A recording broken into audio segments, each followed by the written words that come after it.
Bismillahirrahmanirrahim. Assalamualaikum warahmatullahi ta'ala wabarakatuh. Alhamdulillahi rabbil alamin. Wabihi nasta'inu ala umuri dunya waddin.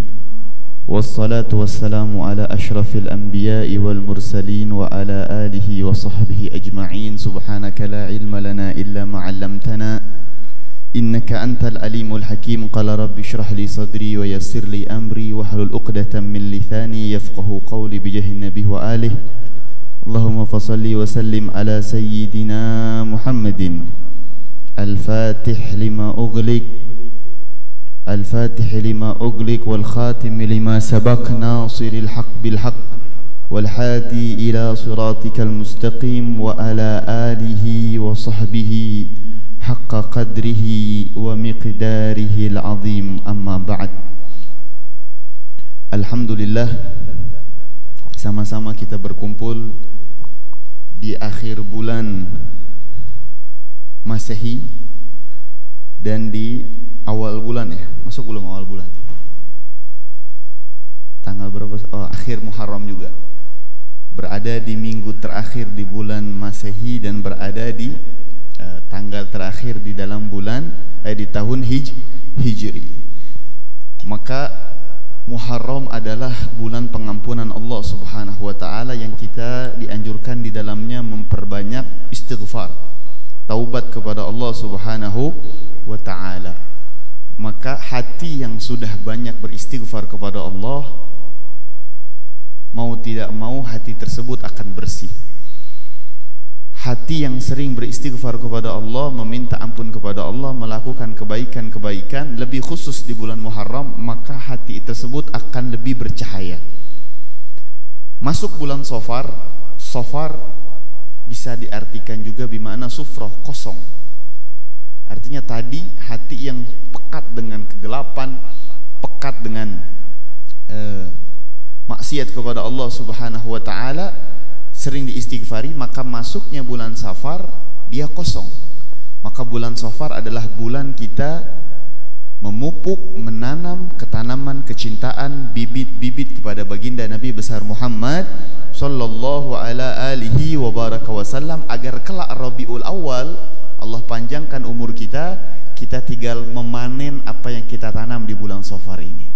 Jadi artinya bulan Safar ini jadikan bulan kita lebih mengenal sosok agung Rasulullah sallallahu ala alihi wa baraka wasallam. Entah itu melalui bacaan yang kita baca, entah itu melalui pendengaran dari berbagai ustadz, kiai, ajengan, habaib, baik itu online atau offline, kita usahakan tanamkan di dalam diri kita mulai malam hari ini, mulai selesai pengajian ini, kalau bisa kita mencari sosok-sosok yang selalu membuat hati kita, membuat telinga kita, membuat bahkan pandangan kita mengingat sosok baginda Nabi besar Muhammad sallallahu ala alihi wa barakasallam warzuqna dzalik. Mudah-mudahan kita diberikan rezeki untuk mampu mengisi kekosongan hati kita atau kekurangan hati kita di dalam mengenal dan mencintai baginda Nabi besar Muhammad.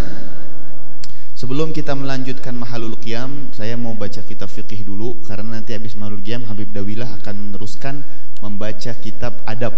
Jadi insya Allah dalam setiap pertemuan kita akan membaca dua kitab, satu kitab fikih, kedua kitab adab yang ada sama kalian bernama Zinatul Usar.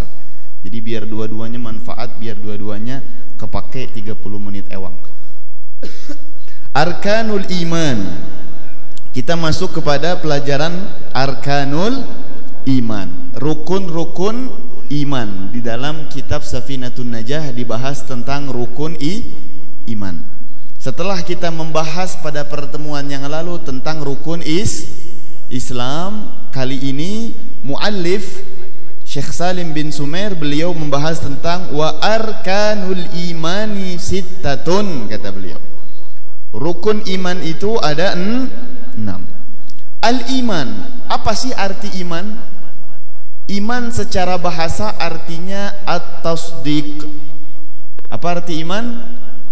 Secara bahasa artinya at-tasdiq, percaya. Percaya. Seperti di dalam surat Yusuf. saudara-saudara Nabi Yusuf setelah melemparkan Nabi Yusuf ke dalam sumur dan membawa baju yang berlumuran darah kepada ayahnya Yakub, kemudian mereka berkata apa kepada Nabi Allah Yakub? Di dalam Al-Quran Allah kutip ucapan saudaranya Nabi Allah Yusuf alaihi salatu wassalam. Mereka mengatakan apa? Wa ma anta bimu'minin lana walau kunna shadiqin. Wa ma anta bimu'minin lana. Pakai kalimatnya mukmin. Apa arti mukmin di dalam ayat itu? Artinya at-tasdiq. Dan tidaklah engkau percaya kepada kami wahai ayah, padahal kami termasuk golongan orang-orang yang jujur. Bohong padahal mereka bohong. Mereka bilang Nabi Allah Yusuf dimakan serigala, ada bekas berlumuran darah di bajunya Nabi Allah Yusuf, padahal mereka lempar Nabi Yusuf ke dalam sumur. Tapi mereka menggunakan bahasa iman di situ. Nah, di situ arti iman artinya apa? At-tasdiq. Arti iman di situ artinya apa? Percaya. Jadi kalau ada kalimat iman di dalam bahasa artinya percaya. Dan dari bahasa inilah kaum Quraisy sebenarnya percaya akan kenabian baginda Nabi besar Muhammad. Bahkan dalam satu riwayat Abu Jahal itu pernah ditanya oleh sebagian pembesar-pembesar Quraisy juga, sahabat-sahabatnya ditanya, disepiin, bahasanya dipojokin, terus ditanya sama Abu Jahal. Abu Jahal ini Amr bin Hisham ya, yang kita kenal, yang kita sering dengar namanya Abu Jahal. Atu'min bi Muhammad? Kamu percaya nggak sama Muhammad? Bukan artinya di dalam tekstual itu artinya kamu iman nggak sama Muhammad, enggak. Kamu percaya nggak sama Muhammad? Bala, ya. Aku percaya sama Muhammad itu adalah utusan Allah.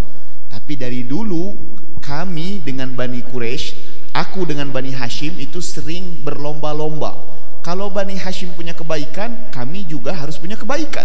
Kalau Bani Hashim pintar berbisnis, kami juga kaum harus pintar berbisnis. Kalau Bani Hashim dia ramah untuk mengeluarkan hartanya, dermawan dan sebagainya, kami juga harus lebih dermawan, kata Abu Jahal.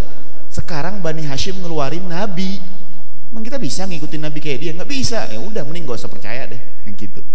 Padahal hakikatnya dia percaya, tapi dia nggak termasuk kategori iman secara istilah.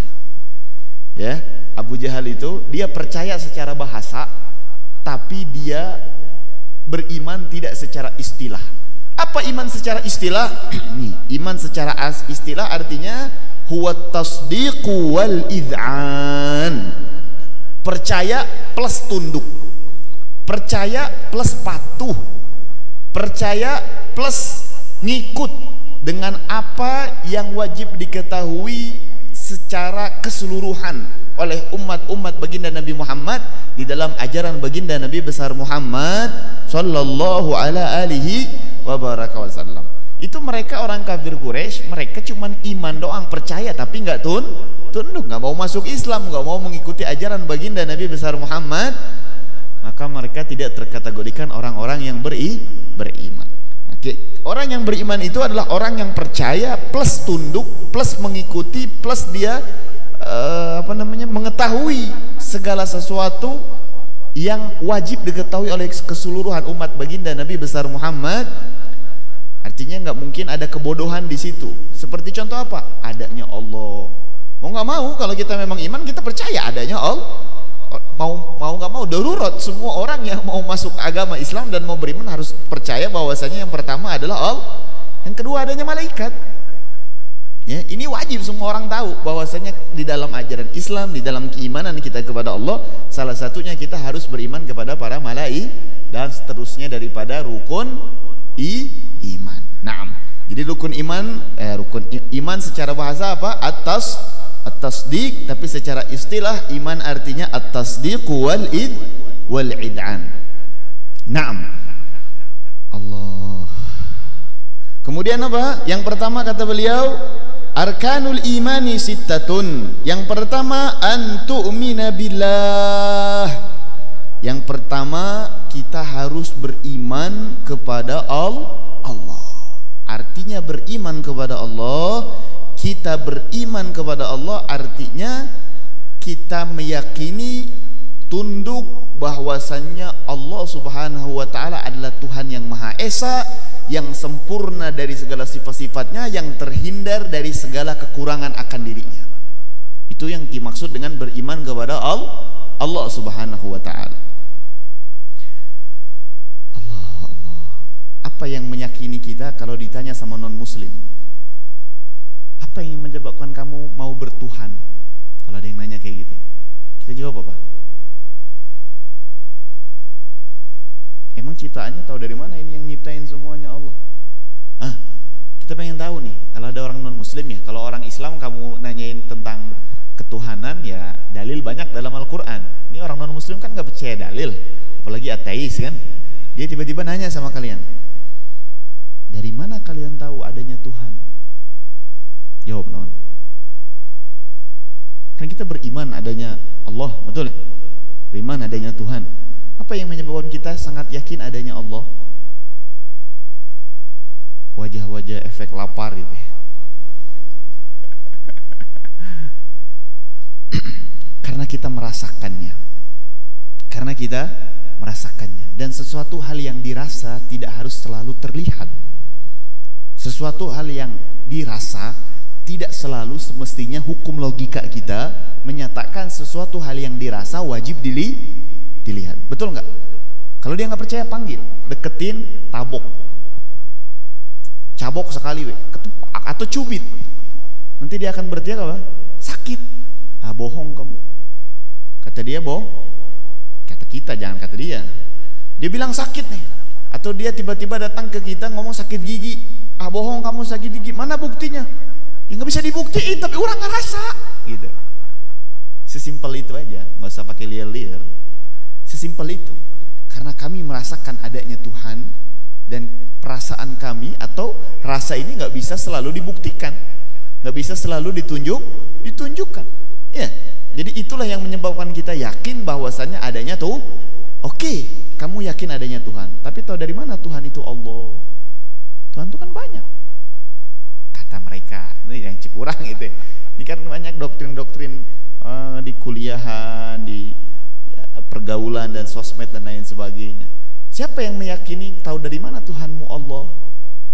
Karena tidak ada satupun Tuhan yang mengaku menciptakan langit dan bumi kecuali Allah. Gak ada Tuhan yang lain. Ada gak Tuhan yang lain mengakui menciptakan langit dan bumi kecuali Allah? Dalam firman-Nya mengatakan, Innallaha khalaqas samawati wal ard. Sesungguhnya Allah yang menciptakan langit dan bumi. Begitu pula Nabi Allah Ibrahim alaihi salatu wasalam ketika menghadap Raja Namrud, kalau tidak salah pada saat itu, Nabi Ibrahim berkata kepada raja tersebut, Gala ini yuhyi, apa dalam Al-Quran? Alam tara ila alladhi haja Ibrahima fi rabbi an atahu Allahul mulka idh qala Ibrahimu rabbiyalladhi yuhyi wa yumit. Aku meyakini Tuhanku Allah karena Allah lah Tuhan yang bisa menghidupkan dan bisa memati. Cek si Ramdrode kalau masalah hidup menghidupkan, mati mematikan gampang cenah. Orang gak bisa. Kumaha? Tadi dua budak, dipanggilnya dua budak, nggak taunya satu budaknya dipenggal kepalanya, satunya diantep. Tinggal itu satu budak mati karena saya, satu lagi saya hidupkan, berarti saya menghidupkan, berarti saya mau mati.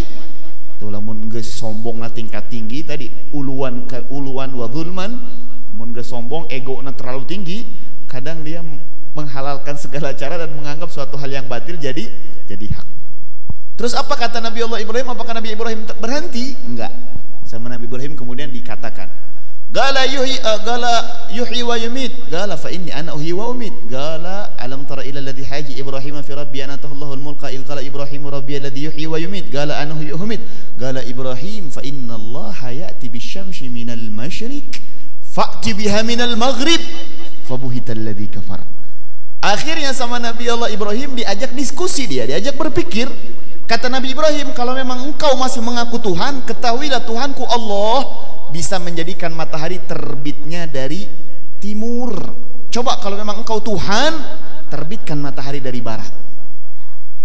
Liar tah. Kumaha? Bisa munculin matahari dari barat. Fabuhital ladzi kafar. Maka goyang tuh. Gugup, takut, gemeteran orang-orang yang kufur. Wallahu la yahdi qaumadz zalimin. Allah enggak bakal memberikan hidayah kepada orang-orang yang zalim. Ya. Jadi begitulah wa hakadza sya'nul munafiqina wal kuffar. Sampai saat ini tuh begitu keadaan orang-orang yang sombong, keadaan orang-orang kafir, keadaan orang-orang yang munafik selalu begini nih, seperti Raja Namrud ini nih, yang dia merasa berkuasa, yang dia merasa segala bisa. Sekali Allah kasih dia ujian kecil, sekali Allah tantang dia dalam satu perkara kecil, nggak deg-deg. Wah pokoknya gampang, tenang aja, PKP kita hilangin, ini angst tong dibahas. Ya, wa hakadza imanu billah. Yang pertama beriman kepada Allah Subhanahu wa taala.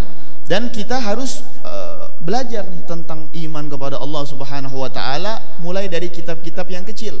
Sebagaimana pernah kita bahas di dalam muqaddimah, bahwasanya kita dianjurkan untuk belajar dari kitab-kitab yang kecil sebelum belajar ke kitab-kitab yang tinggi agar pemahaman tauhid kita kepada Allah benar-benar lurus, benar-benar rapi, sesuai yang diinginkan oleh Allah dan sesuai yang diinginkan oleh baginda Nabi besar Muhammad sallallahu ala alihi wa baraka wasallam. Ya, mulai dari Aqidatul Awam. Pernah dengar kitab Aqidatul Awam? Pelajarin dengan benar tuh. Karena itu kitab tauhid yang dasar yang dikarang oleh Syekh Ahmad Al-Marzuki. Ya, Syekh Ahmad Marzuki ngarang kitab Aqidatul Awam itu sembarangan. Beliau ngarang kitab Aqidatul Awam bukan karena inisiatif sendiri, tapi beliau mengarang kitab Aqidatul Awam diceritakan bahwasannya karena beliau suatu malam, orang yang sangat cinta sama Rasulullah, orang yang cinta sama Nabi, selalu memikirkan Nabi, selalu memahami sirahnya Nabi SAW, orang yang pokoknya dekat aja sama Rasulullah. Malam-malam itu beliau mimpi Nabi SAW dan para sahabat-sahabatnya di dalam mimpi. Di dalam mimpi. Apa kata Rasulullah?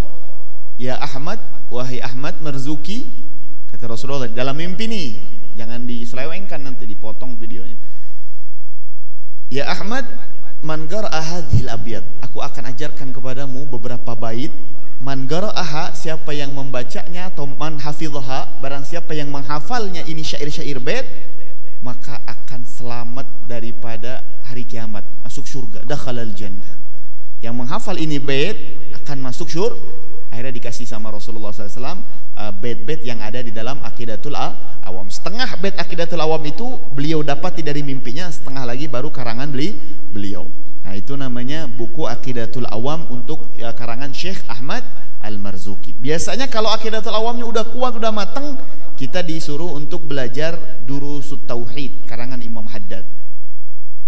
Udah selesai itu, biasanya kita itu Durusut Tauhid bukan Imam Haddad, maaf. Durusut Tauhid itu karangan ayahnya Habib Umar bin Hafid, Al-Habib Muhammad bin Salim bin Hafid. Ya. Baru setelah itu Aqidatul Islam lil Imam Haddad, itu baru karangan Imam Haddad. Kemudian yang terakhir biasanya kita di pondok-pondok paling tinggi itu, biasanya paling tinggi belajar kitab tauhidnya Jauharut Tauhid, ya, li Syekh Al-Laqani. Cuman ya itulah biasanya, nggak sampai ngaji kitab tauhidnya Ma'rifatullah, ya, ngaji kitabnya nggak sampai tinggi-tinggi. Ini kadang di majelis awam ngaji kitabnya Ma'rifatullah, wah keren itu. Padahal tauhid dasarnya belum ngerti. Nah, itu. Jadi yang pertama apa? Wajib beriman kepada Allah, dan beriman kepada yang kedua wa antu'min bil malaikah, beriman kepada malaikat Allah Subhanahu wa taala. Wallahu a'lam bissawab. Insyaallah kita akan teruskan pada pertemuan yang akan datang. Mudah-mudahan kekuatan di dalam hati kita makin besar melihat keagungan-keagungan Allah, melihat makhluk-makhluknya Allah Subhanahu wa taala, melihat kekuasaan Allah Subhanahu wa taala, dan mudah-mudahan kita diberikan oleh Allah Subhanahu wa taala kamalut tauhid, kesempurnaan di dalam tauhid, dan mudah-mudahan kita senantiasa diberikan oleh Allah Subhanahu wa taala husnul khitam ala hadhihi niyyah wa ala kulliyatun salih wa ala nabi Syekh Salim bin Sumair fi ta'lif kitabih wa ila hadratin Nabi Muhammad sallallahu alaihi wasallam bi sirril asraril Fatihah. A'udzu billahi minasyaitonir rajim. Bismillahirrahmanirrahim. Alhamdulillahi rabbil alamin. Arrahmanir rahim. Maliki yaumiddin. Iyyaka na'budu wa iyyaka nasta'in. Ihdinas siratal mustaqim. صراط الذين أنعمت عليهم غير المغضوب عليهم